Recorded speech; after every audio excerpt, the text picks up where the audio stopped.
સાબિત કરી દઉં.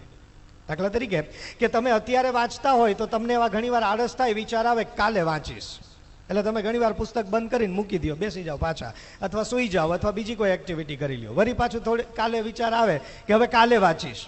પણ મિત્રો, પરીક્ષાના આગલા દિવસે ભૂતકાળમાં ક્યારે એવો કિસ્સો બન્યો કે તમને એમ વિચાર આવો કાલે વાંચીશ? જરા જવાબ દેજો એટલે મને ખબર પડે જાગીએ છીએ બધા. યસ ઓર નો? નહીં. કેમ?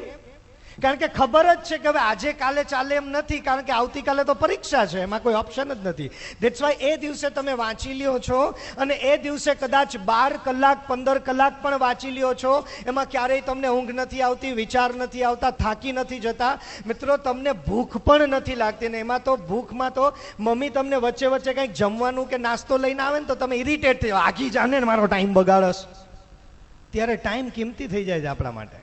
અને મિત્રો, આ વાત એકદમ સાચી છે. મેડિકલ ટર્મિનોલોજીમાં એક નિયમ એવું કહે છે કે તમારું દિમાગ જ્યારે એક્સાઇટેડ લેવલમાં હોય ને ત્યારે સૌથી વધારે યાદ રાખે. એના માટે એને કોઈ જ પ્રયત્ન કરવા પડતા નથી. જેમ કે તમે બધા લોકો ટીવી જુઓ છો, એટલા તો ક્રિકેટ જોતા હોય, અને ભારત પાકિસ્તાનનો વર્લ્ડ કપ ફાઇનલ મેચ આવતો હોય, અને ત્યારે જે તમારું એક્સાઇટેડ લેવલ હોય, અને મિત્રો આવો મેચ પૂરો થઈ જાય અને પછી કોઈ વિદ્યાર્થીને એનો સ્કોરબોર્ડ પૂછવામાં આવે ને તો એક એક બોલ વિશેનું ડિસ્ક્રિપ્શન આપે કે કોને કેટલા રન કર્યા, કેટલા બોલમાં કર્યા, ક્યાં શું ભૂલ કરી, અને એને શીખડાવી દઈએ કે સચિને આમ શોટ માર્યો ને એની જગ્યાએ આમ માર્યો હોત ને તો સિક્સર જાત.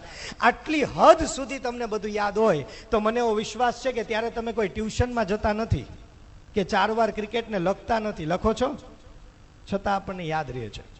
મૂવી જોવા જાય ત્યારે થિયેટરમાં 3 કલાકનું પિક્ચર ઘરે આવી જાવ, અને પછી કોઈ તમને પૂછે એટલે એ પિક્ચરની સ્ટોરી તમારે જો કહેવાની હોય ને તો એ સ્ટોરી તમે 4 કલાકમાં કહો, કારણ કે ગમ્યું હોય ને એટલે 1 કલાક ઘરની આવી જાય. કહેવાનો મતલબ કે એના માટે તમે કોઈ પ્રયત્ન કરતા નથી, છતાં તમને યાદ રહી જાય છે. શું કામ? કારણ કે ત્યારે તમે એક્સાઇટેડ લેવલમાં હોય છે. મિત્રો, મેડિકલ સાયન્સ એવું કહે છે કે જ્યારે તમે એક્સાઇટેડ લેવલમાં હોય ને ત્યારે તમારા બ્રેઇનની અંદર એસિટાઇલ કોલાઇન અને સિરોટોનિન નામનું કેમિકલ જનરેટ થાય, અને એના કારણે તમારા ન્યુરોન્સ જે 1 અબજથી વધારે સંખ્યામાં આવેલા છે એમાં ડેન્ડ્રાઇટ્સ જોડાઈ જાય, અને બધો જ ડેટા 100% યાદ રહી જાય અને યાદ પણ આવી જાય. એટલે મિત્રો, તમને યાદ નહીં રે અને આવશે નહીં એવું વિચારવાની જરૂર એટલા માટે નથી, કારણ કે પરીક્ષાના આગલા સમયમાં તમે 100% એક્સાઇટેડ જ હો છો.